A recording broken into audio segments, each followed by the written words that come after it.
अल्लाह की जानिब से एक नूर, और नूर से मुराद हुजूर सरवरे दो आलम सल्लल्लाहु ताला अलैहि वसल्लम की जात है। अब मैं काफिया पैमाई बिल्कुल नहीं करूंगा, जो आपके भेजे में आए वही बात करने की कोशिश करूंगा। एकदम आसान लबो लहजे में इत्मीनान के साथ सुनिए, कोई परेशानी की बात नहीं है। अब मैं अपनी तकरीर का आपके दरमियान बेस बयान करने जा रहा हूं, और आप तमाम लोग अच्छी तरह से जानते हैं कि जब बेस मजबूत होता है तो इमारत मजबूत होती है। बेशक बेशक। जब बेस मजबूत होता है तो बिल्डिंग मजबूत होती है, और अगर बेस ही कमजोर हो तो इमारत भी कमजोर होती है, बिल्डिंग भी कमजोर होती है। इसे तवज्जो के साथ मेरी बात को सुनिएगा। अल्लाह तबारक व तआला ने अपने बंदों की हिदायत के लिए, उनकी रहबरी के लिए, उनकी रहनुमाई के लिए, उन्हें अच्छाई और भलाई की राह पर चलाने के लिए अपने खास बंदों यानी अंबियाओ मुरसलीन को यके बाद दीगरे भेजता रहा। और ये सिलसिलाए रुश्दो हिदायत इतना दराज से दराज हुआ, इतना आगे बढ़ा, इतना तवील हुआ कि उन आने वाले हादियों की तादाद, उन आने वाले पेशवाओं की तादाद, उन आने वाले रहबरों की तादाद यानी उन आने वाले पैगंबरों की तादाद 1,24,000 कमो बेश तक पहुंच गई। अल्लाह तबारक व तआला ने अपने उन बंदों पर कुछ ऐसा खास करम फरमाया कि उनको तमाम जहान वालों से अफजल आला और बरतरो बाला बनाया। यही वजह है कि हम अहले सुन्नत वल जमात का ये इजमाई अकीदा है कि कोई भी गैर नबी किसी नबी के बराबर नहीं हो सकता। हाँ, इतनी बात जरूर है कि अंबियाए किराम और रसूलाने इज़ाम आपस में एक दूसरे पर फजीलत रखते हैं, जैसा कि खुद रब तबारक व तआला ने कुरान मजीद फुरकान हमीद में इरशाद फरमाया, तिलकर रसूलु फज़्ज़लना बाज़हुम अला बाज़, यानी ये रसूल हैं जिन्हें हमने एक दूसरे पर फजीलत दी है। लेकिन साथ ही साथ तमाम अहले इस्लाम का ये मुत्तफ़क़ा अक़ीदा है कि हुजूर सरवरे दो आलम सल्लल्लाहु ताला अलैहि वसल्लम की जात तमाम अंबिया मुरसलीन अव्वलीन और आखरीन पर फजीलतें ताम्मा रखती है। तभी तो फारसी का एक शायर इस तरह खिराजी अकीदत पेश करता है, हुस्न यूसुफ दमे ईसा यदे बेज़ादारी आंच खूबा हमादारन तू तन्हादारी। हुस्न दमे ईसा यदे बेज़ादारी आंच खूबा हमादारन तू तन्हादारी। अल्लाह ताला ने, तवज्जो के साथ सुनिएगा, अल्लाह ताला ने जब भी किसी नबी को भेजा तो लोगों की जरूरियात और दुनिया के हालात के एतबार से भेजा। उस वक्त जो बुराइयां बदअमालियां कौम में थी, उन्हें खत्म करने और मिटाने के लिए जिन असबाबो वसाइल की जरूरत थी, अपने नबी को उन असबाबो वसाइल में औजे कमाल अता करके भेजता था। जिन सनत और हिरफत पर दुनिया को नाज था, उन सनत और हिरफत का इमाम बनाकर अल्लाह तबारक व तआला अपने नबी को भेजता था, जिन्हें देखकर दुनिया के नेक बख्त लोग इस बात पर यकीन कर लेते और बिला चुना चरा आने वाले पैगंबर की दावत को कबूल कर लिया। वाह वाह, बेशक सुभान। अब चंद मिसालें आपके सामने मुख्तसर में रखूंगा ताकि मेरी बात मुस्तहकम हो जाए। हजरत ईसा अलैहिस्सलाम के वक्त डॉक्टरी के पेशे को बड़ी शोहरत थी, फन्ने तबाबत का दौरा था। एक से बढ़कर एक तबीबो हकीम अपनी तबाबत और हिकमत का खराज वसूल कर रहे थे। इस फन के माहिरीन का एक तांता लगा हुआ था, हर कोई इस फन की तरफ मुतवज्जे था और अपनी बरतरी को दूसरों पर साबित करने के लिए नित नए फॉर्मूले अपना रहा था। खुलासा ये कि हजरत ईसा अलैहिस्सलाम के जमाने में फन्ने तबाबत को उरूज था। इन्हीं हालात में हजरत ईसा अलैहिस्सलाम नबूवत के उफक पर माहे दरख्शा होकर तुलू होते और अपनी रोशनी से तारीक दिलों को रोशन और ताबनाक बनाने का काम शुरू कर देते। चूंकि नबी अपनी कौम में हर एतबार से, हर जाविये से, हर गोशे से अफजल आला और बरतरो बाला होता है। हर बात में उनकी शान अनोखी और निराली होती है। हर मेहराब व मिंबर पर उन्हीं का तस्करा होता है।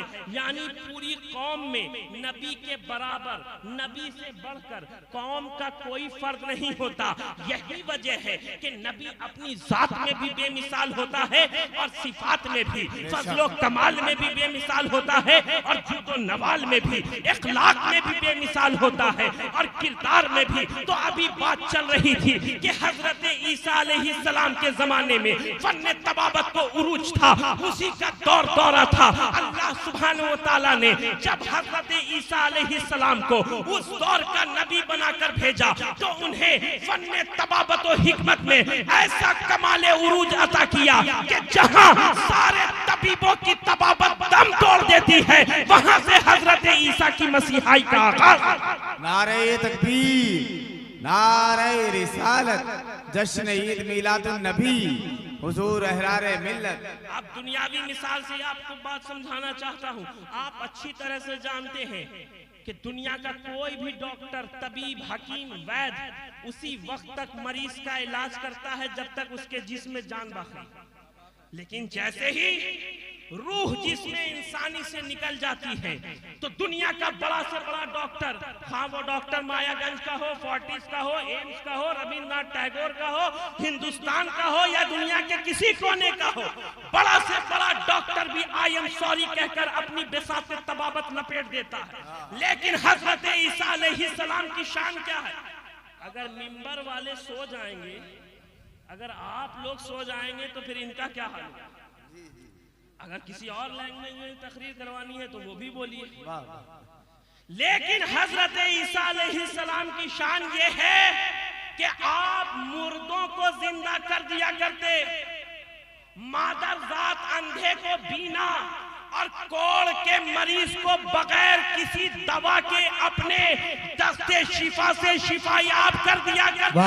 बेशक ये बात आप समझ गए होंगे कि अल्लाह सुब्हानहु व तआला अंबिया को खास ताकत और बड़ी कुव्वत अता करता है। मुख्तसर ये कि जो जिंदा जिस्मों का इलाज करता है वो उम्मती होता है और जो मुर्दों को भी शिफायाब करते वो नबी होता है, वो रसूल होता है। नारे तकबीर, नारे रिसालत, या रसूल अल्लाह, ईद मिलादुन नबी जिंदाबाद, फैजान शहबाज मोहम्मद जिंदाबाद। वो जिंदा जिस्मों का इलाज करे वो कौन होता है? बोलिए। उम्मती। और जो मुर्दों को भी शिफायाब कर दे वो कौन होता है? नबी। तो यहीं से ये मसला हल हुआ कि नहीं कि कोई गैर नबी किसी नबी के बराबर हल हुआ कि नहीं? जब गैरे नबी सफीउल्लाह के बराबर नहीं, जब गैरे नबी नजीउल्लाह के बराबर नहीं, जब गैरे नबी कलीमुल्लाह के बराबर नहीं, जब गैरे नबी खलीफतुल्लाह के बराबर नहीं, तो फिर गैरे नबी हबीबुल्लाह के बराबर कैसे हो सकता है? जब गैरे नबी आदम के बराबर नहीं, जब गैरे नबी शीश के बराबर नहीं, जब गैरे नबी दानियाल के बराबर नहीं, जब गैरे नबी उज़ैर के बराबर नहीं, जब गैरे नबी ईसा के बराबर नहीं, तो फिर गैरे नबी नबियों के ताजदार के बराबर कैसे हो सकता है? आमिना के लाल के बराबर कैसे हो सकता है? अब्दुल्ला के बेटे के बराबर। जिंदाबाद, जिंदाबाद।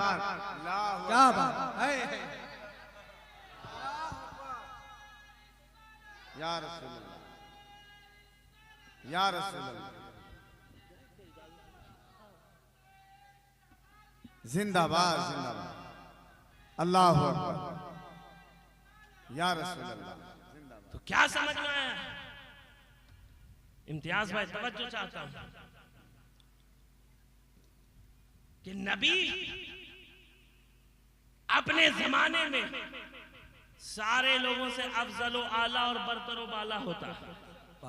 नबी के बराबर, नबी से बढ़कर कौम का कोई फर्क नहीं होता।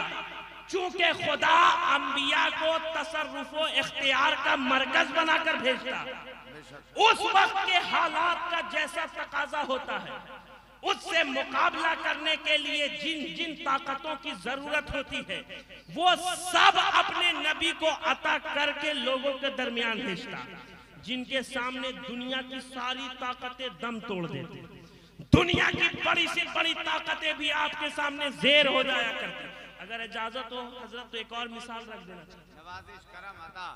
ये है हजरत मूसा अलैहिस्सलाम, अल्लाह के उलुल अज़्म पैगंबर। जिस जमाने में आपको भेजा गया वो जमाना फिरौन और हमान का था। एक खुदाई का दावा करने वाला था तो दूसरा उसका वजीर। ये वो जमाना था जिस जमाने में जादू